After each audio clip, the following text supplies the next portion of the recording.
Hi everyone, this is lecture 1 of week 5. And again, you can listen to this as an audio instead of watching me here if you like. And again, it would be best if you have read Genesis 24 so you know the outline of the story before you listen to this lecture. In this lecture, we're going to be talking about the wooing and the bringing of Rebekah, who will end up being a wife for Isaac, to the promised land, back to the land of Canaan. Okay. As we discussed in the previous video last week, by Genesis 23, Sarah has died. And as is typical of this kind of succinct biblical text, we don't really find out too much about the emotional states of the characters. Okay. The few clues that we do have seems to indicate, however, that there were some ramifications or maybe lingering problems or issues caused by Sarah's demise. Okay. First, the one clue, one of the first hints that you see that there may be some issues that are lingering is a complete silence between Abraham and his son Isaac. What we find out is that after Isaac's near sacrifice by Abraham, the two are never shown as directly speaking to each other again, which is understandable, of course, right?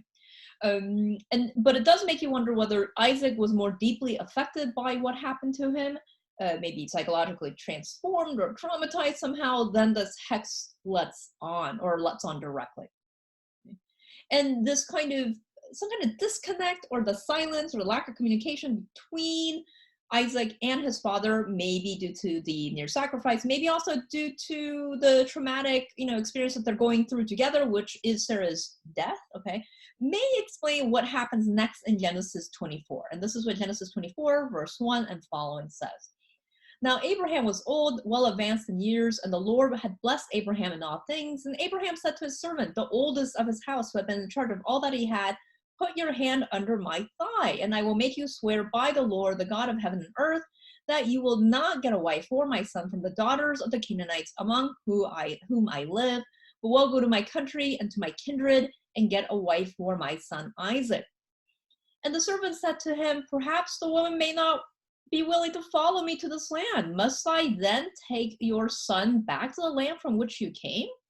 And Abraham said to him, see to it that you do not take my son back there. The Lord, the God of heaven, who took me from my father's house and from the land of my birth, and he spoke to me and swore to me, to your offsprings I will give you this land. He will send his angel before you, and you shall take a wife for my son from there. But if the woman is not willing to follow you, back that is, then you will be free from this oath of mine, only you must not take my son back there. So the servant put his hand under the thigh of Abraham, his master, and swore to him concerning this matter. Perhaps after Sarah's death, Abraham realizes that he may not be too far behind and therefore starts to prepare. And the main way he starts to prepare is to look for a wife for his son Isaac.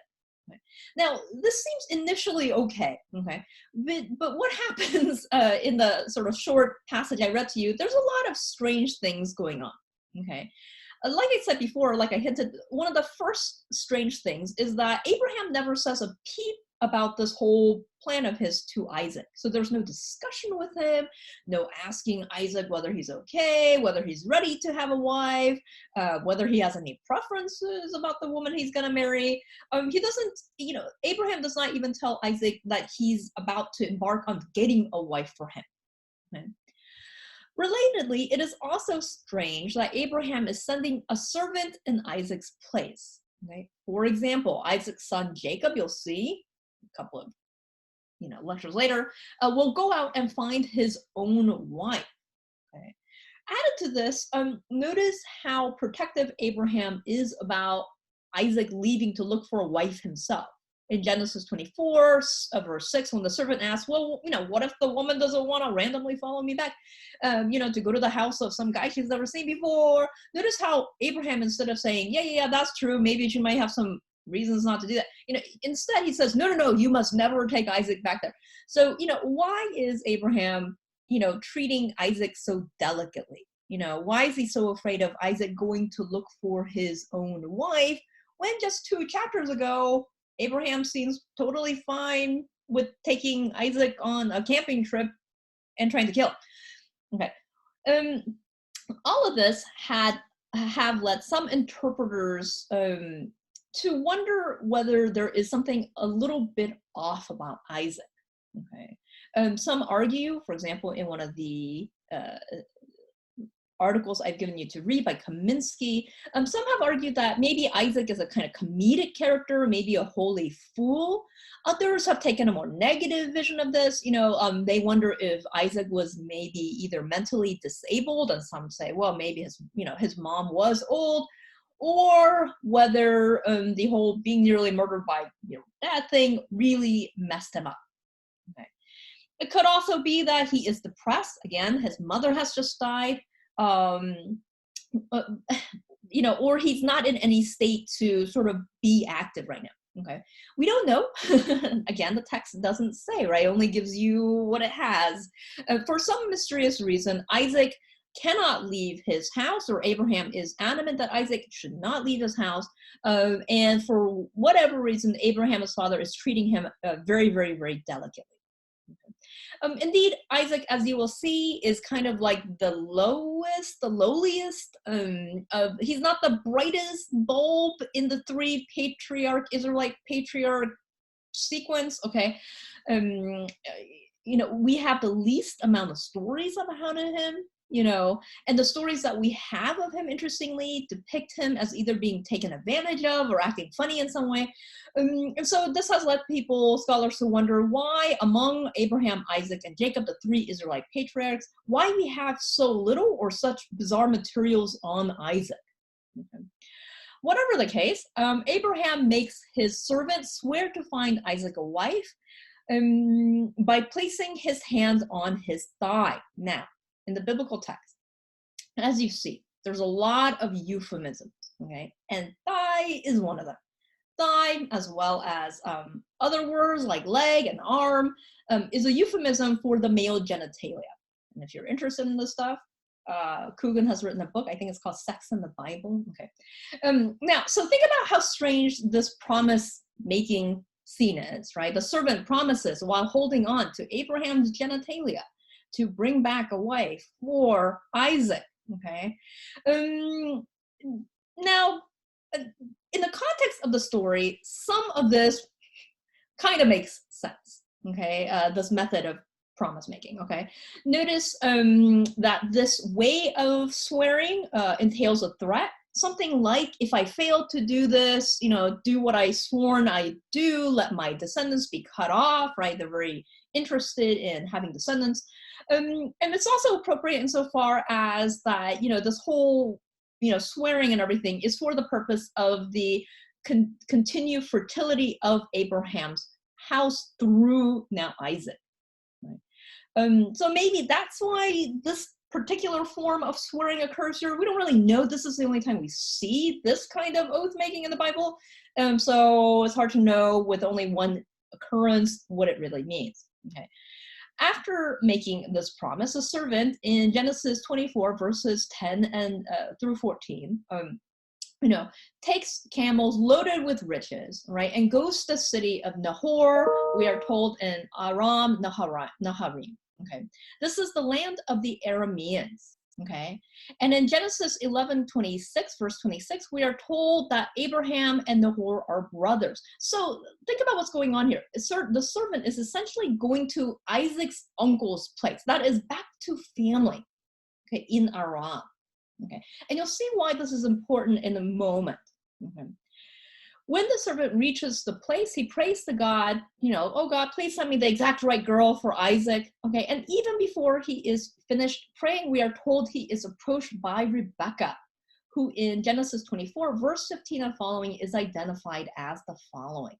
Before he had finished speaking, there was Rebekah, who was born to Bethuel, son of Milcah, the wife of Nahor, Abraham's brother, coming out with her water jar on her shoulder. The girl was very fair to look at, a virgin whom no man had known. She went down to the spring, filled her water, and came up. And then the servant ran to meet her and said, "Please let me sip a little water from your jar." "Drink, my lord," she said, and quickly lowered her jar upon her hand and gave him a drink. And when she had finished giving him a drink, she said, "I will draw for your camels also until they have finished drinking." So she quickly emptied her jar into the trough and ran again to the well to draw, and she drew for all his camels. The man gazed at her in silence to know whether or not the Lord has made his journey successful. Everything about Rebekah's initial description here hints that she is perfect, right? She's good looking, okay, good looking enough. She's a virgin, and most importantly, she's family, okay? Or in particular, she is a cousin of Isaac. And cross cousin marriages were seen in the ancient world, and in some cultures still actually, as perfect, the perfect marriage, okay? Why, you may ask? Well, marriages are quite tricky then as now, especially in the ancient world, because it had to do with the distribution, accumulation and distribution of wealth, okay? You don't want to marry someone too close to your family. Why? Because that's incest. Okay. However, you don't want to also marry someone too far outside of your family. Why? Again, because it distributed wealth further out of the family. And a cross-cousin marriage, marriage between first cousins was seen as that kind of perfect middle ground. The biblical text is ambivalent about, their feelings about whether Israelites should or can marry outside of their family or outside of their group. And there's a fancy word for marriage outside of one's family group. This is exogamy, okay? At points in the biblical text, the text strongly emphasizes endogamy, which is marriage inside one's group. At other points in the biblical text, again, it depends what text it is, when it might come from. Some have argued they are fine with exogamy, okay? So in one place, they're like, yeah, you have to marry within the family. At other points, they're like, it's okay if you don't. And we don't know why there is this kind of fluctuation, okay, or an inconsistency. Although, inconsistency is what you get when you have a compilation of text, which is what you have with the biblical text. There's a final sign that Rebekah is the perfect person for Isaac, and it's that she is found near a well. Okay. In the ancient world, and still in many parts of the world, water is drawn by women who ferry it back and forth. This is very heavy work.